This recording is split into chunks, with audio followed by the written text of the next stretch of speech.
Hey, Off-Season After Dark fans. Welcome here to the first solo episode I've ever done before. I've always had at least one or two guests on the other episodes we've done, but here I decided to do one solo to try it out and focus on the transfer portal. We are actually in off-season mode right now. So we're going to focus on the portal opening up, specifically the quarterbacks. Today, we've seen some big names go in there. We won't get too much into running backs, receivers. We had a big receiver addition in Jace Brown from K-State today, but we're going to look at quarterbacks that are in, where they might go, how the team needs and coaching carousel might affect some of that. Look specifically at some of the SEC teams that might need a QB, then look at the rest of the Power 4 conference, G5, and a couple of the FCS quarterbacks who are of note that have entered the portal that we know so far.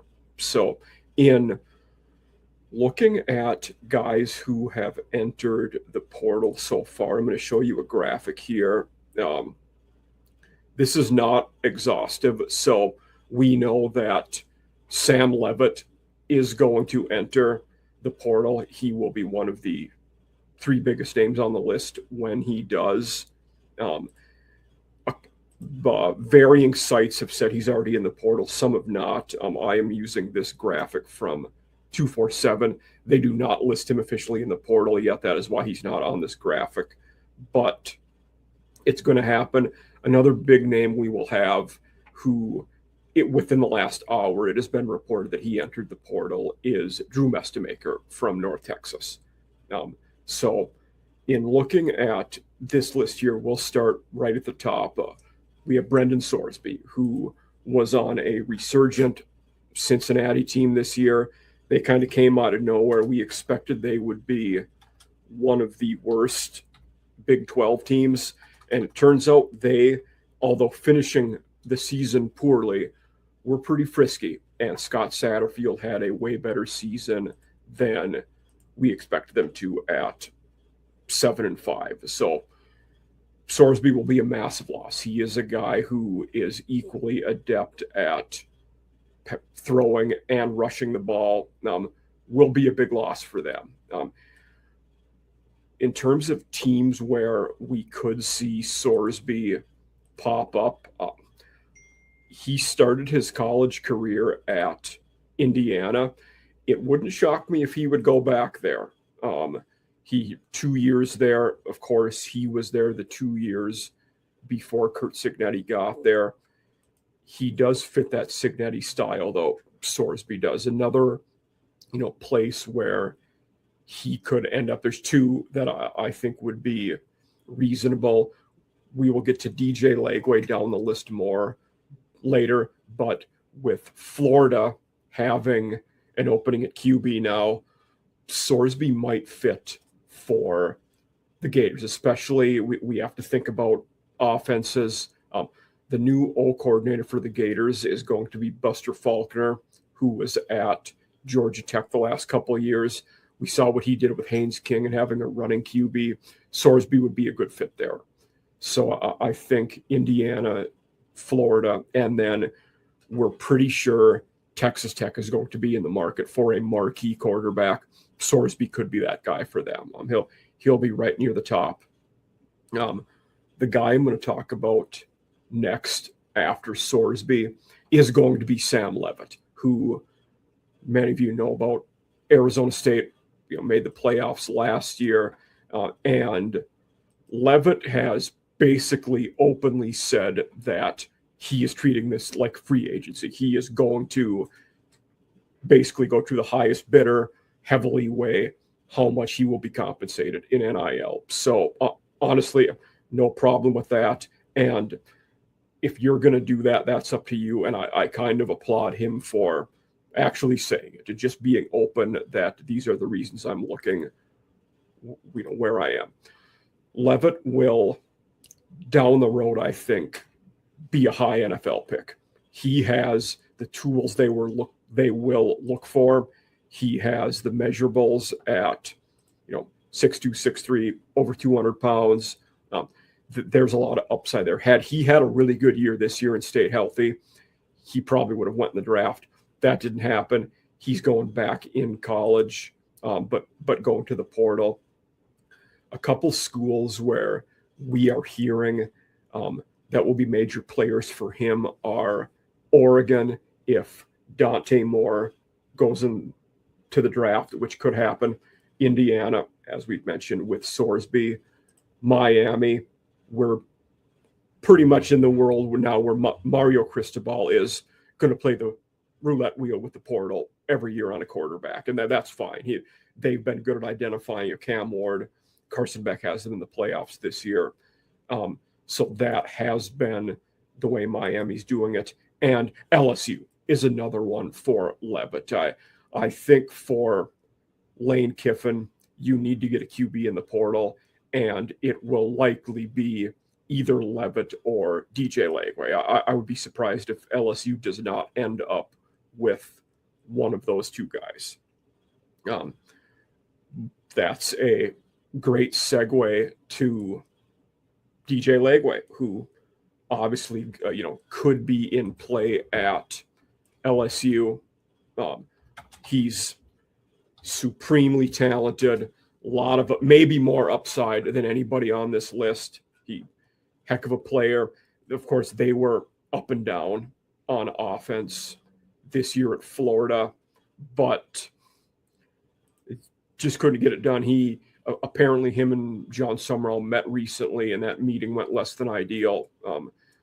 The rumor is that Summerall, questioned his, and we don't know the specifics yet. More of that may come out later, but those are just some of the preliminary rumors. So Lagway's in the portal. Obviously, the aforementioned LSU is a possibility. We're also hearing some of the schools in his home state of Texas could be Baylor and Texas Tech. The Baylor one surprised me. They do need a QB. Sawyer Robertson has exhausted his eligibility.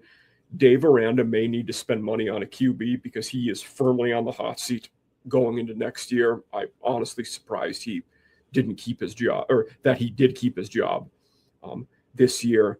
But Baylor will be going after a QB. Texas Tech's another one. They're going to throw money at somebody. They'll get somebody good. Remember, Lagway is a Texas native, so that wouldn't shock me if he does end up there. But again, I think Levitt or Lagway ends up at LSU. The other one, Miami, could also be an option for Lagway, so Miami will be an option for both of those two as well, which makes a lot of sense. Dylan Raiola is listed at number 2 on this list. He obviously much ballyhooed recruit. Relatives have played in the NFL. He went to 4 high schools in 4 years, will now be at his second college in 3 years. His uncle was the O-line coach for the Huskers, who was recently fired. I think the writing was on the wall then that he was probably going to bolt. He will not be at Nebraska now. And the early rumors were that he may be at Texas Tech as well. Sounds like that's not going to happen. One rumor we are hearing for Raiola could be Louisville. Jeff Brom has done a very good job since he's been there, as he did at Purdue and Western Kentucky. He is seen as a quarterback guy, which would have to be appealing to Raiola as he certainly tries to plan for his future at the professional level.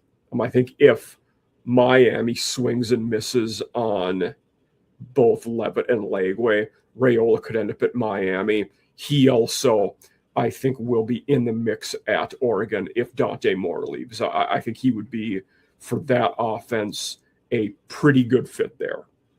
So those are going to be some places to look at for Dylan Raiola. That's the one. He's a big name, but we know the least about his potential schools at this point. It seems like it's pretty wide open. Him and his camp are probably certainly talking to people under the radar. Not a lot has gotten out, though. After these guys, we'll get into some of the lesser-known guys, but still certainly good pickups. Kenny Minchie is next on this list, Notre Dame, who backed up C.J. Carr this year. He's originally a Tennessee native. And I think some schools to look at for him will be Virginia and Michigan State. The next guy on the list, Aiden Childs, was at Michigan State this year, but Kenny Minchie could be a guy that fits in a Pat Fitzgerald offense that they're going to, the new coach at Michigan State, what they're going to do there. And Virginia, resurgent this year, great season under Tony Elliott. Chandler Morris is almost certainly gone, so they'll be looking at it for a QB. They were a team that offered and Minchie when he was in high school, and he did look at Virginia as a recruit then. So Minchie's a guy, we haven't seen him play a lot of college football because he lost that starting job, but he will be a player, and he will start at a P4 school next year. He's not going to go somewhere, I don't think, where he's not going to be the guy. That may not be a blue blood. Certainly the schools I mentioned to look at, Michigan State, Virginia, wouldn't qualify as there, but he'll be all right. He also could be a guy that potentially would fill the Raiola void and could go to Nebraska with the opening there. Aiden Childs is next. He's an interesting one. Aiden Childs had been at Oregon State, followed Jonathan Smith. Things didn't go right there in the 2 years there. Childs never developed. He was very disappointed in his 2 years there. Part of that is what got Jonathan Smith fired, in being blunt. But Childs has a lot of tools. He can throw the ball a mile. That arm is lively. He has an NFL caliber arm if he can put things together. And despite the negatives we saw from him the last couple of years, I think a decent sized school offers Childs. I think he will be playing college football next year at a pretty good school. And under the radar team that I think he could be a fit for, some of this, the fans wouldn't like this. They would look at his last couple of years as being disappointing. I think Tennessee could be an option for Childs. He is going to be that guy who, if you have one-on-one deep shots, he's a very good fit for that system. That's what Josh Heupel does better than anybody up the seam. So you get Childs moving around, you make it so he basically can pre-snap decide which half of the field he's going to look at and target, and then you let him wing it and make a decision. That's not a bad fit for Childs. So I think Tennessee would be a decent fit for him in that system. He also potentially could be a Baylor one if they don't get Lagway or some of the other guys we are talking about. But we don't really know if Childs wants to go back out west, if the geography will play a part in that decision. Tough to tell at this point for him. So we don't know. The guy I'll talk about before Colton Joseph is Drew Mestemaker, who, as I had mentioned, just recently has went in the portal today. A lot of you know his story. He was at North Texas, came in, had not started a game at quarterback since he was a freshman in high school, walked on, won the job this year, and all they did was have the best offense in the country. So Eric Morris, his head coach, has since taken the head job at Oklahoma State. We are hearing today, again, in talking about the connectedness with the coaches, most of us assume that their O coordinator, Jordan Davis, would follow Morris to Oklahoma State. That may not happen anymore. He may take the O coordinator job at East Carolina, where in the last couple days, their old O coordinator, John David Baker, has taken the O coordinator job at Ole Miss. So I don't think Mestemaker goes to ECU. I think he's played himself at a higher level than that. The obvious one for him is following Eric Morris to Oklahoma State. It makes all the sense in the world. He's the logical guy to stay in that Morris offense in the air raid and wing it around. So I think looking for Mestemaker at Oklahoma State is the right and logical move, but he's a guy that will have options. I think he could be a guy who, if Oregon doesn't get Raiola, Levitt, some of their top choices, Mestemaker could be in play there. But I think the Cowboys there will have the right of first refusal, so to speak, on him. Next, we get into Colton Joseph, our first G5 guy on the list, and he's a very good one. Joseph, a California native, has been at Old Dominion the last couple of years and is very impressive. 6'2", 200 pounds. He'll have 2 years left to play. He was the Sun Belt Conference Offensive Player of the Year this year. He very good rusher and thrower. So he threw for 2,600 yards, 21 touchdowns this year. He also ran for over 1,000 yards and had double-digit touchdowns. I believe it was 13 rushing touchdowns. So we're very good at both. A team who wants a dual threat QB. He is one of the best in the country at any level. He will be starting for a good team next year. One place, and I haven't heard this anywhere, I would like to see him potentially at the University of Iowa next year. He would be a logical replacement for Mark Gronowski. The way they move the QB around, use him in the run game, he would make a lot of sense there. He also, if he wants to stay in the state of Virginia, maybe UVA will be one in replacing Chandler Morris. Clemson is also going to need a quarterback. Joseph or Jaden Craig, who we'll get to next, are some guys we've potentially heard that could be in the mix for that one. But Colton Joseph is a very good player. He also could be one at Indiana. I think he would fit the offense that Curt Cignetti is running quite well.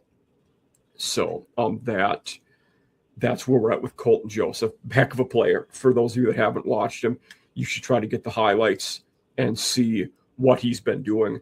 I don't think you will be disappointed. He's a fun player to watch. Jaden Craig, we see next on the list, at Harvard, of all places, this last year. An NFL-sized body, as you can see there, 6'3", 230 pounds, cannon for an arm, moves pretty well. Clemson is one we've seen mentioned for him. And another one that we're hearing for Jaden Craig is the University of Kentucky, with Will Stein now moving to Kentucky as the head coach from Oregon. They will need a quarterback. So Craig is a guy who will end up at a decent P4 school starting. The NFL scouts like him because of his body size, because of his arm strength. A lot of people thought he would go in the draft this year. He is not. And I think smart for him, he's going to stay another year in college and go to a bigger school to prepare himself further for that. But Jaden Craig will end up at somewhere good. Again, at Harvard this past year. The next guy we see on this list is one I don't know what to make. Taven Jackson. He has been at 3 colleges so far. He started at Tennessee. He spent 2 years at Indiana. This last year was at UCF. He has never started more than half of the games in any season. He offers very little in the run game. 6'4", 215 pounds. He looks like the player. He looks the part. That hasn't translated to on the field success yet, but because of his pedigree, what we've seen, I think he'll start at a decent school next year. It may be a G5 school. I don't know. That would be my guess, but Taven Jackson's good enough to take a flyer on and look at, where he may end up. So that'll be one to look at. Other guys on this list that we haven't talked about, we've hit most of the big ones. Caden Hauser at ECU, who we had mentioned ECU before. Hauser started his career at Michigan State, was with the Pirates this year, had a very good season. Honestly, if I was him, I may have stayed there. That was a pretty good situation. I get your O coordinators leaving, but that receiving core, very, very good. But Caden Hauser is another guy who's going to try his luck in the portal. A Southern California guy. UCLA does, We're going to see what happens with Nico. It wouldn't shock me if Nico ends up at a better situation than UCLA. You know, he went in the portal late last year, and it started poorly for them. Deshaun Foster got fired. But then when Jerry Neuheisel was calling plays, Nico turned into a good player. So wouldn't shock me if we see Nico end up somewhere else, and UCLA might have something to do out there. So we'll see what happens. Some other guys we have, Marcus Stokes is an interesting one. He's not even FCS. He's a D2 guy who was at West Florida.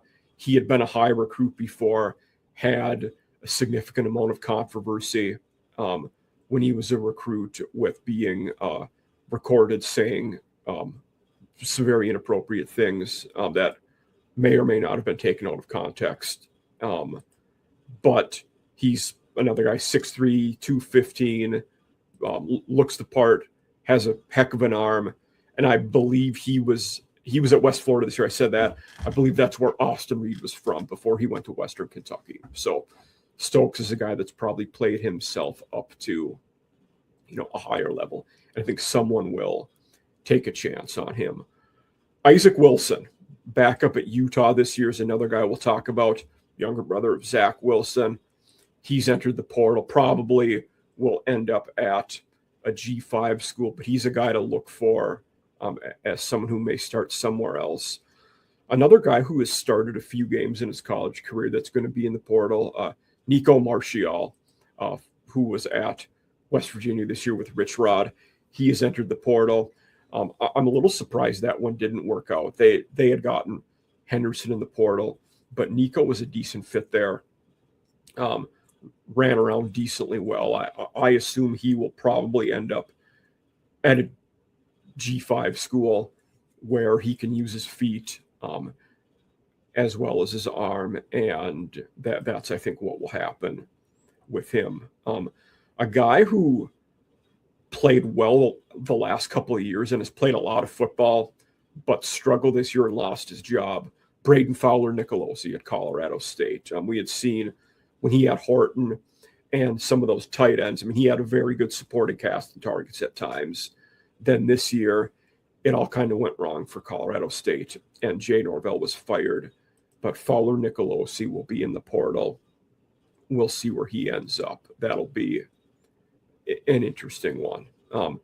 Another one, in our FCS D2 guys, Marcus Smith was a very good player, under the radar guy, but he was at Chowan University this year. Another big-bodied guy, 6'3", 220, throws the ball well. He has already committed to the University of Illinois.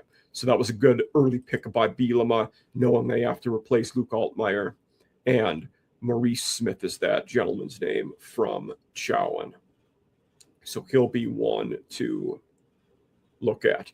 We have seen both Appalachian State QBs, J.J. Cole and A.J. Swan, enter the portal.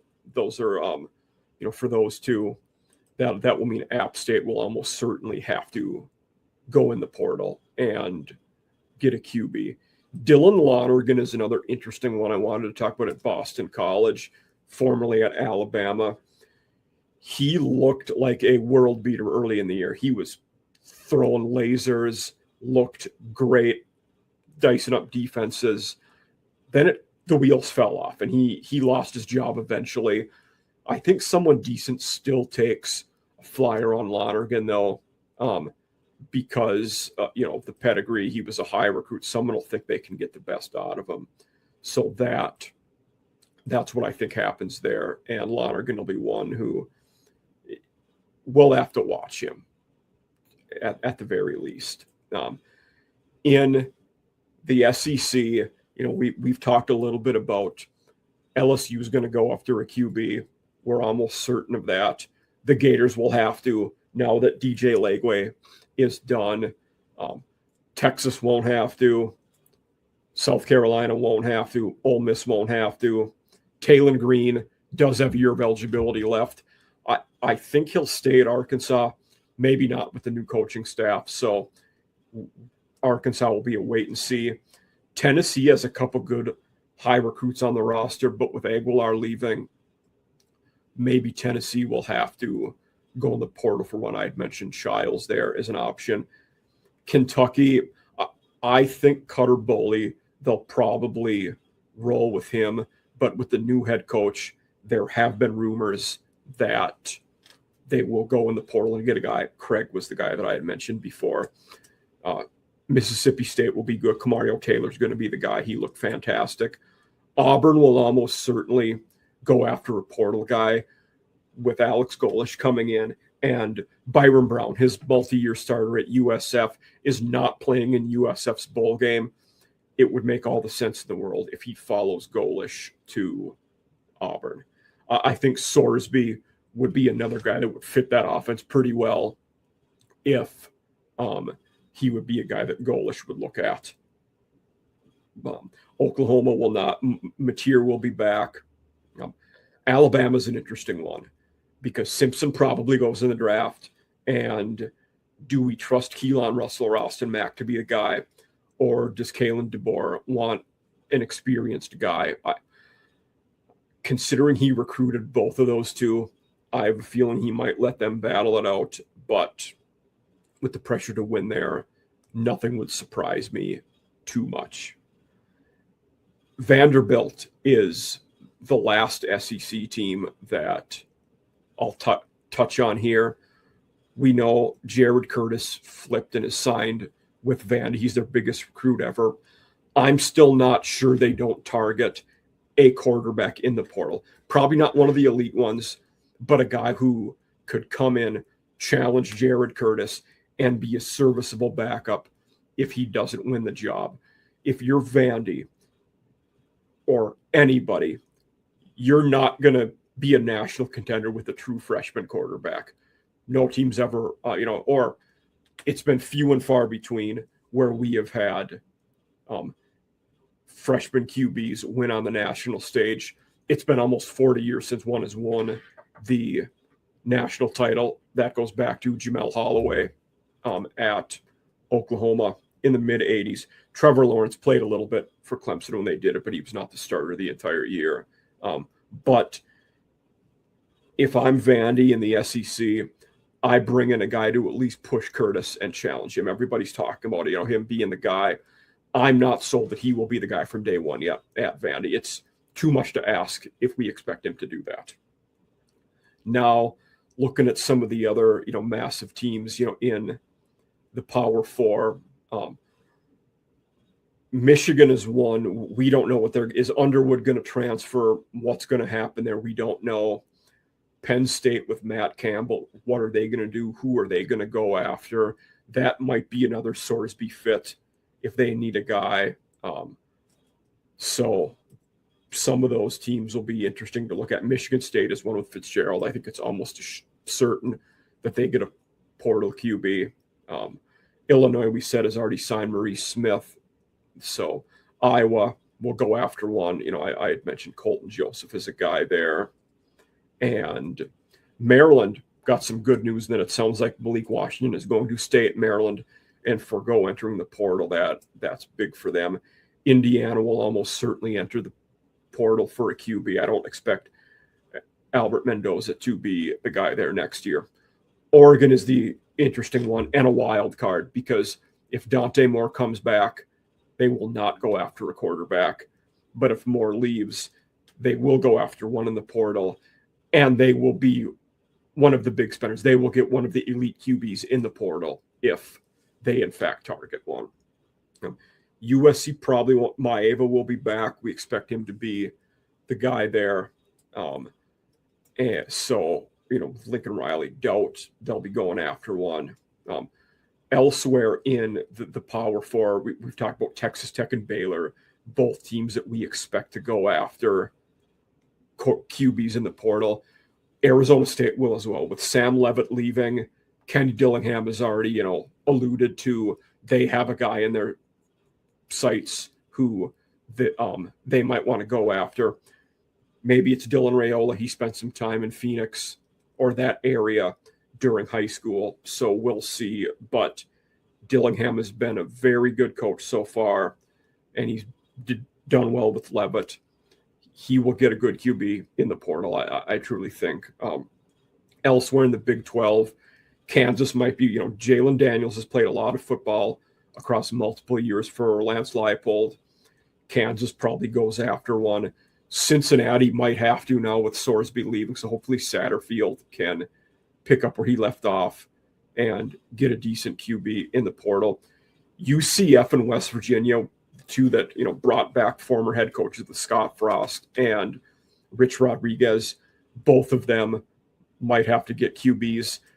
An interesting one, looking at Rich Rod at West Virginia, I think a guy to look at for him could be Jackson Arnold. He almost certainly leaves Auburn. He's not going to be a fit for the Alex Golish offense, but I think Jackson Arnold would fit for Rich Rod.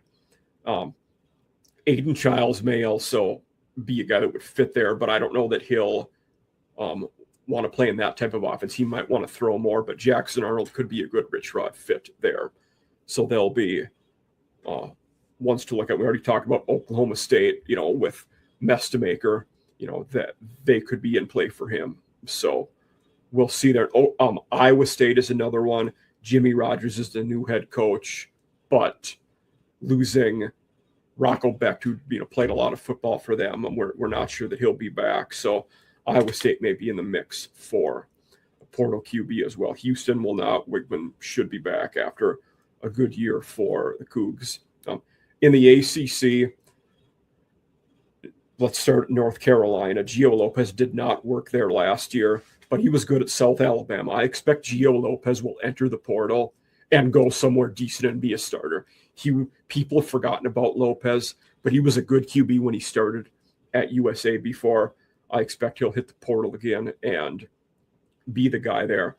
Florida State, we don't know if Gus is going to be back at O coordinator as of now. He still is on the job there. They're probably going to want a QB that can both run and throw and is a dual threat. Sorsby would be a decent one for them. We're hearing his name for a lot of the places that will want a dual threat guy. Will be interesting what Florida State ends up doing at that position. Clemson will also need a QB. We had heard Craig, mentioned for that job, as well as some other guys, who I talked about. Louisville with Jeff Brom, Dylan Raiola is one I had mentioned before.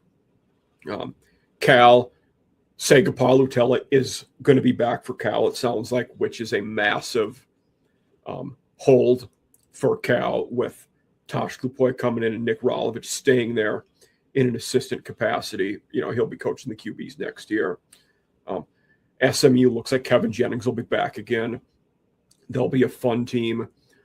We don't know what Virginia Tech is going to do. Now with James Franklin, not sure if they'll be in the market for a QB or what the Hokies will do.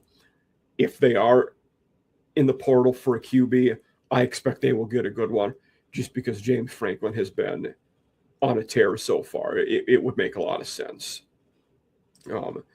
But we went through, a lot of the P4 teams, some of those G5 QBs. And please tune in to me next time. Our time's up now. But if you ever find me on Twitter, X, whatever you want to call it, I'm on YouTube, Spotify as well. Feel free to, down here though, you can find me at Huseman CFB, whether it be on this post or just on my page or DMs. Ask any questions you want about the portal, coaching carousel. If there's guys you're interested in, if you have other theories, topics you'd like me to cover in the next episode, feel free to throw them out there. Be glad to talk about and cover anything you want to, or specific teams, conferences you might want me to focus on. Anything to get you guys to watch, make you happy. I would love to do it. But thanks for tuning in. I appreciate you, and take care.